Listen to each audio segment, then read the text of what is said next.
My first accountant, in my opinion, didn't believe that I was going to succeed. And that is that's my hypothesis, my assumption based on the actions he took, which was he kept pushing off my taxes every year.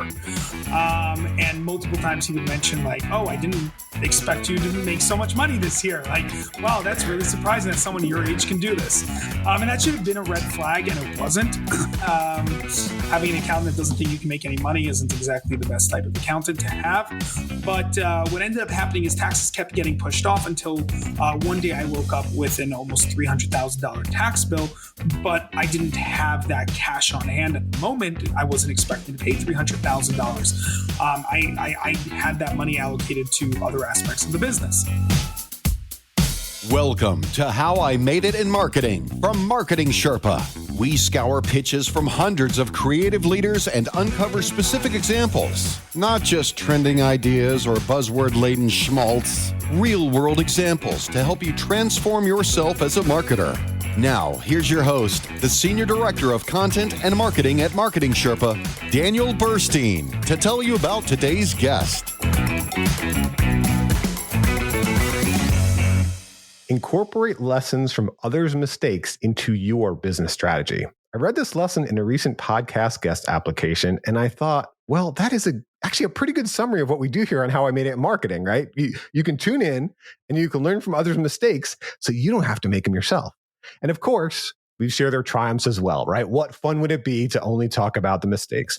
So let me introduce you to the man behind that podcast guest application that you can learn from today. Here to share his career lessons from his career journey and the stories behind those lessons is A.B. Lieberman, the CEO and founder of Clicks Talent. Thanks for joining me, A.B.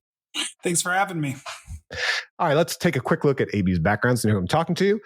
He founded Clicks Talent 10 years ago. He said he's paid out $1 million to influencers in the past year through Clicks Talent, and Clicks Talent generates revenue in the mid-seven figures every year. AB himself oversees a team of 9 full-time employees at the company. So give us a sense, AB, what is your day like as founder and CEO? Usually I'm up around 6 a.m., get my son ready with my wife, get him out to daycare, drop him off at daycare, usually around 8 a.m., head on over to the office.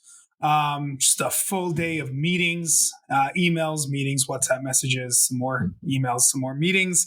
And then end of the day, pick my son up from daycare, go home, and that's about it. It's pretty simple. I do take 2 days off a week, 1 day just for personal errands. Sorry, 3 days off a week. 1 day for personal errands, 1 day for family, and 1 day for myself. So I do only work 4 days a week. But those 4 days are pretty action-packed in the sense where I just don't have a second to breathe, but pretty boring in the sense where nothing exciting really happens. Boring can be good sometimes, and that's good. The 4-day work week, I've heard people talking about it. It's trending. I like that you're pioneering it. Yeah, well, let's take a look at some of the lessons from the things you made. As I've said in my before, I like that we as marketers, we get to make things. I've never been anything else. I've never been a podiatrist or an actuary or something, but I don't feel like they get to make things like we do. So let's see some of the lessons you learned from the things you made. Your first lesson is act fast. How'd you learn this lesson? So one of my first ever contracts was for an app called Vigo Video. It's pretty big in India nowadays. But at the time they were launching in the US, and they were going to hire us at a $10,000 a month contract. This is right after I started my company. I was barely breaking $2,000 a month. And to have something like this was game-changing, even life-changing, I would say, at such a young age and so early on in my company's history.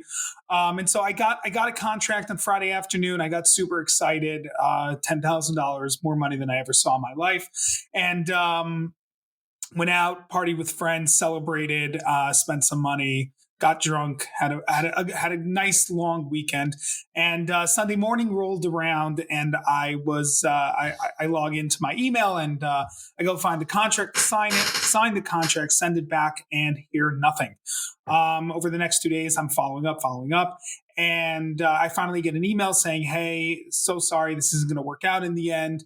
We're not going to continue with this project." And out of nowhere, and I did a little bit of research, and I found out that ByteDance bought the company on Sunday morning, and taught me a very powerful lesson that I unfortunately had to learn a few times through my career, because that wasn't the only time that something like that happened. But when you get a contract, sign it. And don't wait, don't hesitate, because if you sign the contract and the client co-signs that contract, then even if the next day something changes, you guys are already locked into that, at least the first part of that contract. So at least you're getting some of that money, at least you're getting some of that project. And the minute you wait, then anything can happen and can take that contract away. All right, well, let's balance that, though. When you're talking about a contract, right, you want to make sure this is the right partnership. You want to do that due diligence. So is there any due diligence thing you do to balance it? Absolutely. I'm talking about more in the sense of don't go out and party and don't start counting your dollars. Obviously, whenever you get a contract, you should be doing your due diligence. You should be making sure contracts are done well. We have our own in-house counsel that reviews contracts, usually within an hour of receiving them. Most of the time, terms are fine, fair, makes sense. If there's any feedback, anything that needs to be changed, we go back and let the client know the things that need to be changed. And obviously, you shouldn't rush that. But I'm talking more about when things look good, when things feel good, when everything is written well. Get going. Don't wait. I had a similar situation recently where we had a contract from a client, and we were facilitating it for a big celebrity, and the celebrity didn't want to sign because of some apprehensions that I would say were misplaced and weren't justified. And even though they had those apprehensions, they took 2 weeks to come up with a solution to those apprehensions. By the time they came up with the solution, the client pulled the gig and contract was gone. And it just really shows that, like, unless there's something that's really a deal breaker, especially if it's a large contract, you should just get things moving. Yeah. Okay. Well, here's another lesson you learned. Location matters. How'd you learn location matters? Location matters. I think this is when you moved to China. Right. Okay. So, appreciate that little jab. So we lived all over the world. We lived in China for about 6 months, and it was a great learning experience. Also a very challenging experience. So in China, everything's banned: WhatsApp, Instagram, YouTube, TikTok, Facebook, Google. Everything's banned. And so living in China, trying to run a company that relied on Google Docs and Gmail and WhatsApp and TikTok proved to be extremely hard. We lost all of our clients. Revenue dropped at one point to only $700 a month. It was a really hard and challenging time, and it really taught me the importance of being in a place that is accessible and that has access to what you need in order to run your company. And that you really need to take that into account when thinking about where you're going to move and where you're going to live. When we lived in LA, that was extremely fruitful for our company. I lived in LA for almost 2.5 years, and we had access to parties and events and networking opportunities.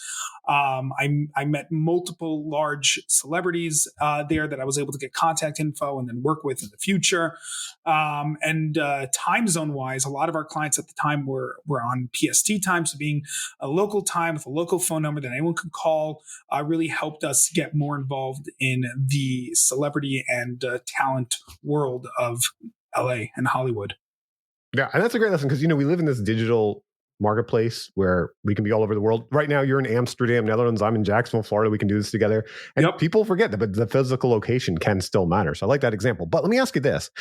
You're talking about that for where you set up your business. Do you have any specific examples of how you use location in your marketing? So for example, I wrote a case study with a real estate company where a local landing page drove a 47% higher conversion rate versus a non-location based landing page, right?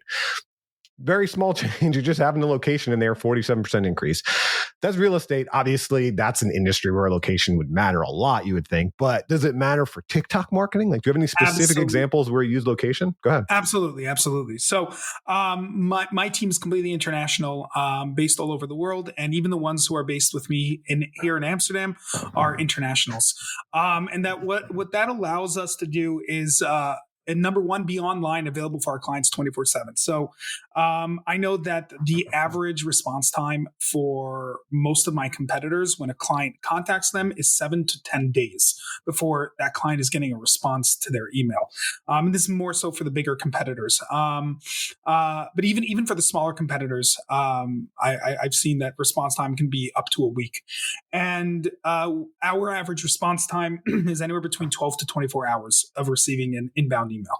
And the way we do this is we just have so many people involved all over the world. So I have somebody always working at any point in time, regardless of if I'm sleeping or I'm awake or they're sleeping or they're awake. Somebody's always on, somebody's always doing something. And it is proven to be extremely helpful for our campaigns. So like we have clients in Europe, they don't want to wait for someone in LA to wake up and answer their messages and get on phone calls with them and handle their projects. So we have people local based in Europe that can handle their projects. Then in the US and in South America, we have people that are based over there in order to handle those time zones and be available locally for them. So having different locations and people in different locations is proven to be extremely helpful for running campaigns and just operating in general. No, so these are good business operation lessons about where you're located. I get that. But what I'm asking is, what about location in the actual TikTok videos themselves? Does that matter? TikTok is a global platform. Like, does it matter? So like as the example I said with a landing page, there are 2 landing pages for real estate company, the location specific one and a 47% increase. You would expect that for real estate. I am not a TikTok user, I'll admit. I see the videos my daughters watch. They don't seem specifically location-based. So I'm like, is it just a global economy now in TikTok? Location doesn't matter? Or do you have a specific example of no, like here's how we use location and it made a difference? So location definitely matters in that sense. You have to understand that when somebody posts a video, it's shown to 2 groups of people. Number one is people in their immediate vicinity. So somebody posting a video in London, that video is going to be shown mostly to people around London. But then number 2, it's shown to people that have an interest in the topic of that video. So if there are a bunch of people in New York, for example, that are interested in the content posted by the guy in London, then you'll have a large New York-based audience for that London-based influencer. And we have a lot of examples like that. We have influencers that are in Moscow, that are in London, who create mostly comedy, entertaining content that aren't specifically tied to a local language or a local culture. It's more general content. And they both have large US audiences, even though neither of them are based in the US or live in the US. And so it does matter the location when doing TikTok marketing. If you are promoting a UK product, it doesn't make sense to advertise with US influencers in general. Obviously, if we have a specific influencer that has a large UK audience, then it would make sense. But in general, we tend to see that audiences are mostly in the location of where the influencer is located. That goes for English, but if you're promoting an Indonesian product, then it makes no sense to use an English-speaking influencer. You should be using an Indonesian-speaking influencer or an Indonesian-based influencer. So location definitely matters when it comes to influencer marketing on TikTok or any influencer marketing in general. And it definitely needs to be something you take into account. All right. Here's another lesson you learned. Again, there's some really good business operation lessons here. You know, when somebody just comes on, they think about this, a TikTok marketing agency, they just fly by to see their pants. Like, no, there's a lot of good business operation lessons you have here. And I love this one. Reliable accountants are valuable. So it sounds like you probably learned this lesson in a painful way. How'd you learn this lesson? So I've had a few issues with accountants. The main issue I had was my first accountant, in my opinion, didn't believe that I was going to succeed. And that is why that's my hypothesis, my assumption, based on the actions he took, which was he kept pushing off my taxes every year. And multiple times he would mention like, oh, I didn't expect you to make so much money this year. Like, wow, that's really surprising that someone your age can do this. And that should have been a red flag, and it wasn't. Having an accountant that doesn't think you can make any money isn't exactly the best type of accountant to have. But what ended up happening is taxes kept getting pushed off until one day I woke up with an almost $300,000 tax bill, but I didn't have that cash on hand at the moment. I wasn't expecting to pay $300,000. I had that money allocated to other aspects of the business.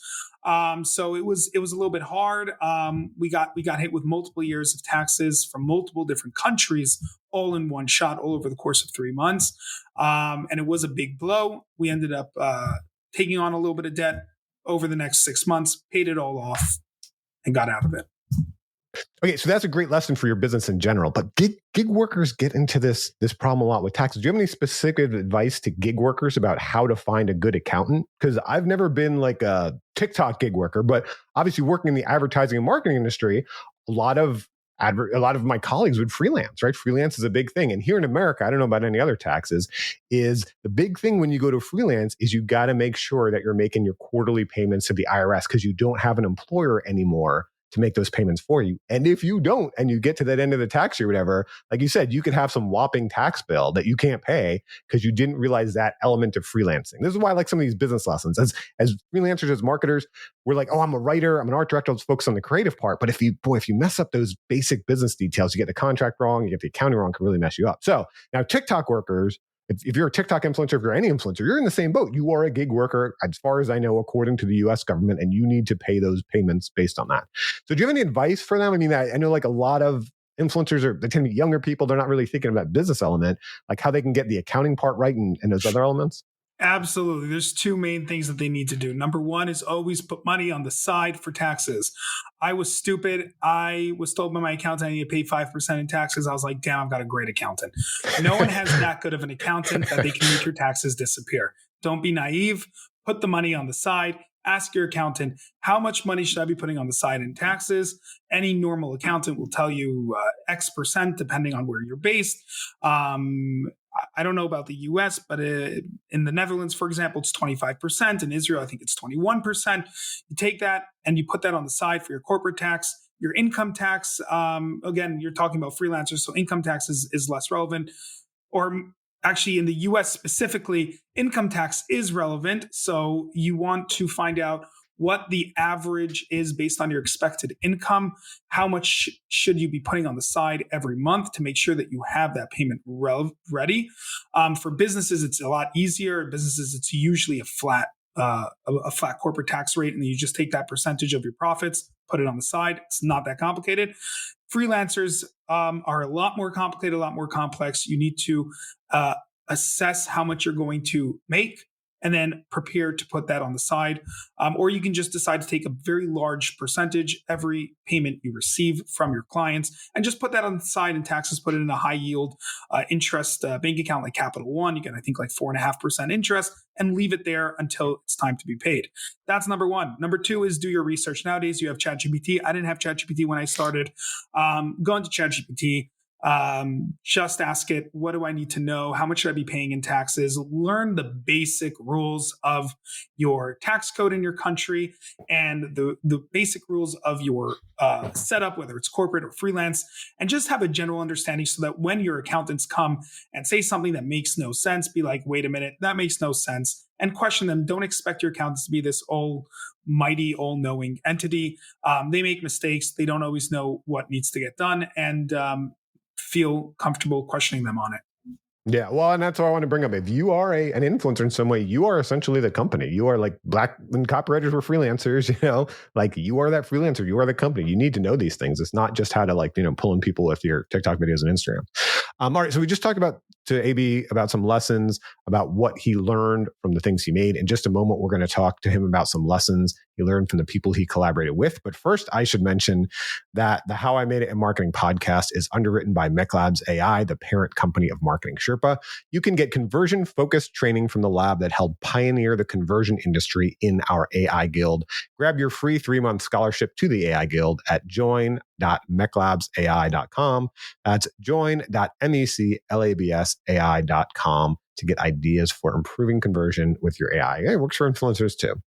Let's take a look at some of the lessons you learned from some of the people you made things with. The first person you mentioned was Avi Wolicki, the CEO of Benchmark Labs. You said from Avi, you learned incorporate lessons from others' mistakes into your business strategy. First of all, I thank you. You are letting our listeners do this right now. You've shared some mistakes very graciously so they can learn. How did you learn this from Avi, though? So Avi is a good friend of mine who was consulting me, was and still does till today, consults me on my business, gives me advice, just bounce ideas off of him. And he started multiple different companies. He got screwed out of his own company.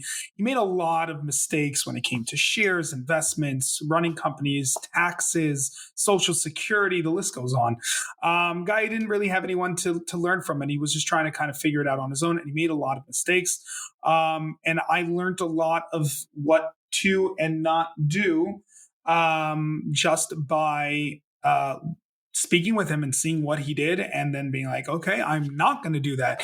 Okay, so basically pay my social security on time and don't be late. Otherwise, I'm going to be fined. And they're going to come after me in 2 years and be like, hey, you haven't paid in 2 years. Got it. Understood. And just like all these like little lessons of things to and not to do when starting a company to help me better understand what I need to do. It also gave me an appreciation for failing and making mistakes. I understood that the only way to be successful is to mess up. If you don't mess up, you'll never be successful. So I've embraced messing up. I've embraced making mistakes. It's honestly my favorite thing to do. When something goes wrong, I know, great, now I know what to do to make it go right. Yeah. Well, coming along with that failure mistakes, like, do you ever intentionally do experimentation? Because, it's funny, when I see your name, I can't help A/B. I just think about A/B testing right away. Like, this should be the guy that is A/B testing. It is in his name. So I know that when we're talking about something like TikTok or influencer marketing, it's not the same like a landing page or an email or an ad where it's easy to A/B test and have, statistical significance, some of these things. But still, it seems like these kind of new platforms are a great way to experiment and kind of get a sense of what's working. So how do you experiment with influencer marketing, with social media marketing, and do you do that at all? Yeah, absolutely. We do. I would say every project is an experimentation. So we learn a lot from every time. The more projects we do, the more we're learning. So we see something doesn't work. A few times we start doing something different. We see it does work. A few times we start implementing that in all our projects. And so we're constantly learning. We're constantly learning post-project. We're also constantly learning mid-project. So we'll assess how projects are performing mid-project and then tweak them and maybe switch out influencers, switch up the content style, the marketing concept, the timing, the spread, all the different aspects of the campaign. We'll sometimes change them up during the campaign, or we'll see what worked and what didn't work after the campaign, and then implement them into our future campaigns. So every project we're doing is constant experimentation and constant A/B testing, basically. Can you think of the most surprising thing you learned from an experiment, from an A/B test? Because I love when I interview experimenters, A/B testers, it's always, not the thing they think would work. Like, for example, I remember we interviewed the Obama re-election committee team, the team that did the analytics for it. Nothing political about it. They just did tons of A/B testing. One of their most surprising wins is their most effective campaign fundraising subject line was, hey. Like, just, hey, that's it. And it was so big, it became this meme, and it like became a thing.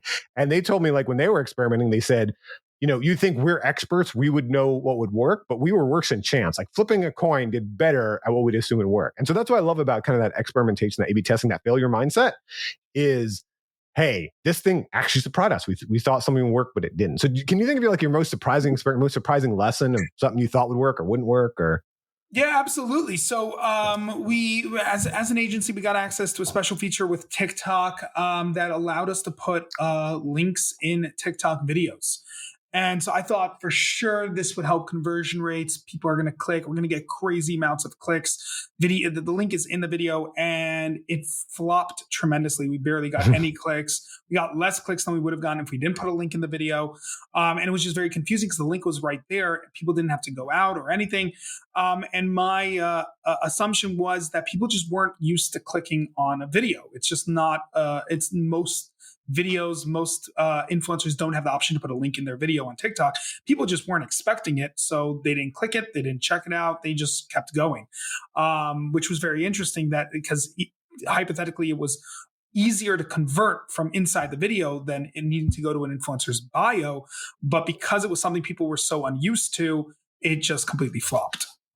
Yeah, that's true. I mean, every platform has its own conventions. And if you're not using those conventions properly, then you're not going to get people to act.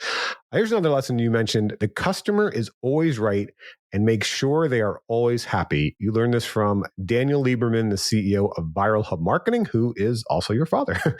So Yep. how did you learn this from your dad? A lot of my customer support and customer experience mentality comes from my dad. My dad worked in customer support for, I'd say, probably over 2 decades already. In multiple high level director and VPs of customer support, and he's really drilled it into me and my siblings and everything that, like, as a consumer, when you're paying for something, you deserve to get you deserve to have an enjoyable experience when you're paying for it. If I'm giving you a few $1,000s, I shouldn't have a horrible experience when giving you that few $1,000s. Just doesn't make sense. If I'm paying a service provider, then their job is to provide me a service, and if they're not providing me a service, then they're failing. And so when I became a service provider, and honestly, in any of my jobs, I worked. I had my own waitering service. I worked in restaurants. I worked as a babysitter. Even all of my jobs, my entire life, my goal was always to give my 100%, regardless of what I was getting paid, whether it was $2 an hour because I was 13, or it was $1 million from a client hiring us to do their project. Regardless of the amount of money, if I accept a project, if I accept to take on something, then I need to deliver the 110%, the absolute best that I can deliver, because that's my duty. And there's no, like, it's just obvious to me. Like, that's what you do. Somebody is paying you to do something. You do the best damn job that you can do, no matter what. And that's that. All right. So on How I Made It Marketing, sometimes what we do, we challenge the status quo, right? We take a look at the other side. We think all these things are true, right? But we try to unpack them. So I'm going to ask you the flip side of that is, just to debate this a bit, I agree with serving a customer. Who wouldn't agree, right? But sometimes, like, is the customer wrong and you need to drop them there, not the right customer for you? And I see this because, for example, I've written before that our goal should be to help, not hype, right? That's our goal as companies, to practice customer-first marketing. But customer-first marketing only works if you're working with the ideal customer for you, right? If the customer is wrong for you, they're going to ask you things that are going to take you away from really serving a value proposition. So I wonder, can you think, AB, like, has there ever been a time where you're like, no, this customer, maybe it's not that they're wrong, they're just wrong for us, and so what they're asking is going to take us in the wrong direction? I mean, we need to say no. Saying no is extremely important. I'm not saying don't say no to your clients. I'm saying once you accept something, you're doing it, and you're okay with it, and it works, and everything is good, make sure that they have an amazing experience while you're doing it. It's not just giving the best price and being the quickest and getting things done efficiently. It's also about making sure that overall they have a great experience, that every time they talk to you, they have somebody who's in a good mood. If you're not feeling the best that day, it shouldn't come out onto the customer. It's not the customer's job necessarily to make you feel better. It's your job to make them feel good. Like, my whole idea is that once you're doing it, do it the best. Now, if you're talking to a customer and the customer is rude, or the customer doesn't align with your goals, or the customer wants you to do something illegal, or anything that would justify going like, hey, no, we can't do this, absolutely say no. Set your boundaries. Don't be pushed over. Don't be spoken down to. If a customer curses you out, which we've had in the past, don't just be like, "Oh, I'm so sorry." Absolutely not. I'm not saying to be a pushover and to let customers walk all over you. When a customer needs to be put in their place, put them in their place. That's fine. But don't start a job and then decide, you know what? This is hard. I don't really feel like doing it, and then give a mediocre service because of that. It doesn't matter if it's hard. You committed to doing it. You accepted doing it. If the customer is unhappy with the results, and I'll give a more clear example. If you tell the customer, "Hey, I can do this for $1,000," customer comes back and says, "Sure, let's do it," and then you come back and go, "Actually, it's $1,500. Sorry, I made a mistake." And the customer goes, "Yeah, but I allocated $1,000. Can you do it for $1,000?" That's the point where a lot of people will be like, "Sorry, I can't do it at $1,000. I'm going to take a loss." Versus me, where I'll go, "Yeah, I'll take that loss. I committed to doing it for $1,000. I want you to have an amazing experience." How are you going to have an amazing experience? By me telling you, "Yeah, sorry, I made a mistake, so now you need to spend more money," or by going, "You know what? I made a mistake, but don't worry, I got this. I'll cover the difference. I'll make it up. I want to make sure that you're happy." And then that's what will keep them coming back for more. And that's what I mean when I say the customer's always right. Make sure that they're happy. It means just deliver an amazing experience whenever you possibly can. Sure. I agree with that. I hope everyone listening is having an amazing experience. But how do we decide when, again, a customer is just wrong for our value proposition? So you mentioned, yes, if they ask you to do something illegal, but what about if what are some red flags where influencer marketing is just not right for their company? So I remember, for example, when Facebook marketing was becoming a big thing, I was at this conference, I forgot what it was, some industry conference, and someone had asked me, because I'm just a marketing guy, hey, should I do Facebook marketing? And I was like, well, talk to me about your product or company. It was some manufacturing B2B thing. And he's like, well, we're at like a cocktail hour. I buy from that guy over there and I sell to that guy over there. I was like, well, you should probably not be doing Facebook marketing. And that guy's right there and that guy's right there. Go talk to him, right? So, I mean, what advice would you give a company, or like when you're kind of bringing people on to say like, wait, you know what? Influencer marketing is probably just not right for them. We shouldn't sign them as a customer, and we're not going to be able to serve them well. We're not going to be able to give them that great resulting experience. Usually I do that when a client is looking for immediate sales. So someone that would be better off suited with Facebook ads or Google ads, I'll usually direct them to that. Now, I don't do Facebook ads or Google ads, but if I don't think that I can deliver a service that's going to actually benefit my client, then I'll tell them like, look, don't spend your money with me. You're throwing money in the garbage. I don't want to take your money and lose you. My entire philosophy around business is lock in deals for the next 10 years. Don't worry about what you're going to do in the next year. If you're always planning for the next 10 years, then you'll always have money for the next 10 years. You'll always keep making money. And by not focusing on the immediate, you can make quality business decisions that will help that whole mentality of plan for the next 10 years actually come into play and actually happen by constantly thinking like, hey, if I do this, will that make my client stay with me for the next 10 years? Or will I, by doing this, get a client right now, but never have him again? And so when I have a client telling me like, oh yeah, I want immediate sales. I want to spend $50,000 and I want $100,000 in ROI. I tell them, look, as much as I'd love to take your $50,000, don't spend it with me. Come back to me when you're looking to raise awareness of your brand, and sales are important, but are a secondary focus for you, not the main focus for you. Because at that point, influencer marketing will be great for you. And that's when I'd love to take your money, impress you, and then have you as a client for the next 10 years. No, that's great. I mean, again, not everyone's our ideal customer. We only have a powerful value proposition when we focus on an ideal customer. That's the only way we can really help customers and not hype them, right? Yep. So here's another lesson you mentioned. Look at the person, not at the product. And you learned this from Alex Bouaziz, the CEO of Deal. So how did you learn this from working with Alex? I worked with Alex a few years ago. He had a different startup at the time. It was a social media startup. We were working together, and that worked out well. He was a great guy to work with, and the platform didn't end up being as successful as they were planning it to be. They ended up shutting it down, and then he came to me with his new startup idea, which was Deal, and he wanted to give me like free access and to get me and all my influencers set up on it. And I didn't take him seriously, and so I was like, "Nah, I'm good, thank you very much." But as a lot of people know, Deal's one of the biggest unicorns in the world right now, worth an absolute shitload of money, and I actually went back to him later on, wanting to hire him and use his services. It was actually just too expensive for me. And it was just kind of ironic that like I had the option to use it for free and get early access to it. And I gave up on it just because the guy's first idea didn't work, and I wasn't willing to take a risk. I was too egotistic. I thought that that why would I waste my time doing something for free? I'm making so much money now. Like, I'm not going to use your platform and help you for free. And it was a very bad mindset. My mindset right now is a lot more about collaboration. Like, if there's something that I could use that's helpful for me, and there's something you could use that's helpful for you, even if there's no money involved, let's connect. Let's see what we can do for each other. Let's help each other out. Because this industry is really about making connections, networking, and providing value to other people, and not just about making the next buck.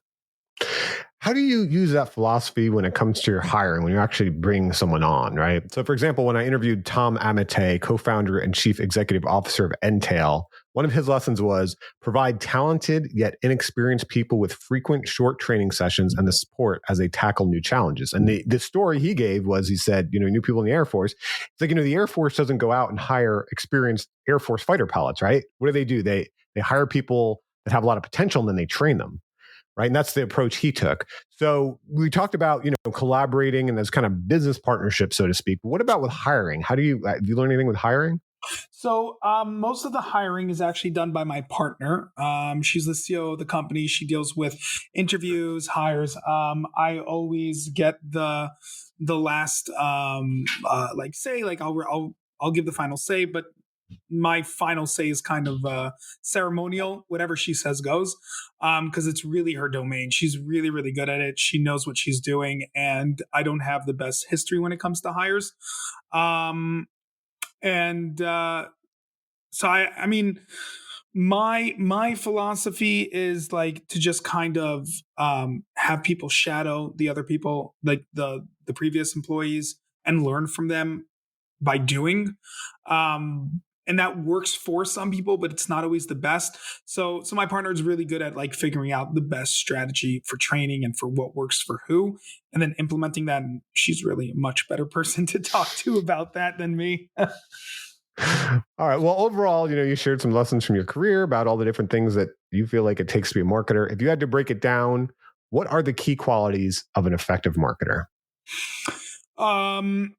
Being able to innovate and adapt, speed, I would say. So the biggest things about being a successful marketer is being able to track market trends, take in large amounts of information, or have a team that helps you take in those large amounts of information, be aware of what's going on in the world, be aware of trends, be able to adapt your company, the focus of your company, the focus of your clients' projects, change all the time, change what you focus on, change how you do things, change what you're doing in the moment that you're doing it.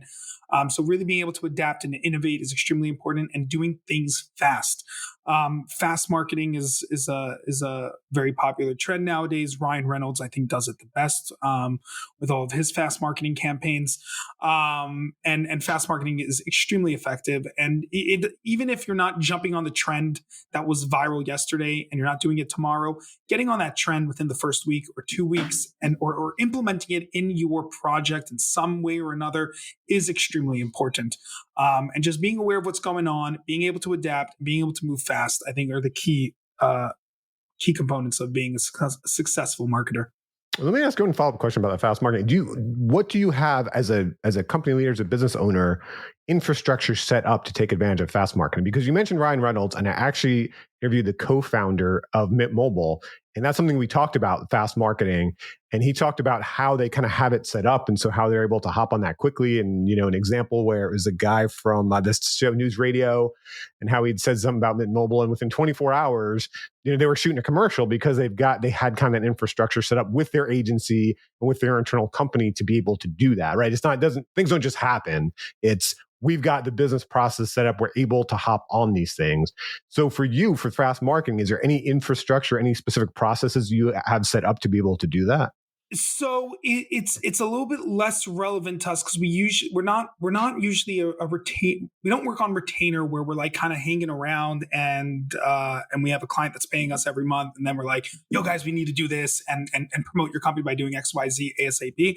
It's usually more like a company comes to us and plans out for next month what they want to do, and it isn't very relevant to trends. Where it does come into play is where when the influencer is creating content in the moment to promote the specific company, we like to make sure that it's relevant and that there's potential for it to go viral. And so we help the influencers with their content direction, and we'll take influence by whatever's going viral and relevant in the moment. So my entire team is constantly on Instagram and TikTok, just consuming content.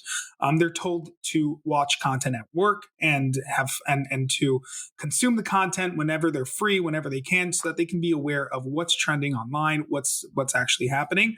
And then at the same time, my entire team is subscribed to multiple different newsletters where they get updates on what's happening in the market, what's happening in the world, what's happening in influencer marketing specifically.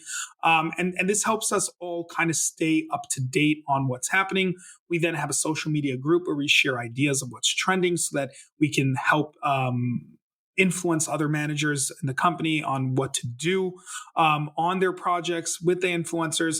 And that's all kind of the structure that we have in order to kind of implement things while we're running projects. But we're not really in a position where fast marketing is so relevant to us. It would be more relevant to us as a company if we want to do fast marketing for ourselves and just kind of create content that's trending for our own social media pages. That would be relevant. And that's something that we're working on, but haven't fully set up yet. Okay, great. Well, it's relevant for our listeners. I know they need to hop on fast marketing. So thanks for sharing. So AB, thanks for sharing. As I mentioned, you honestly shared some of your failures along with your successes. So thanks for sharing today. My pleasure. It was great being here, and I appreciate you having me. And thanks to everyone for listening. Thank you for joining us for How I Made It in Marketing with Daniel Burstein. Now that you've gotten inspiration for transforming yourself as a marketer, get some ideas for your next marketing campaign from Marketing Sherpa's extensive library of free case studies at marketingsherpa.com. That's marketingsherpa.com.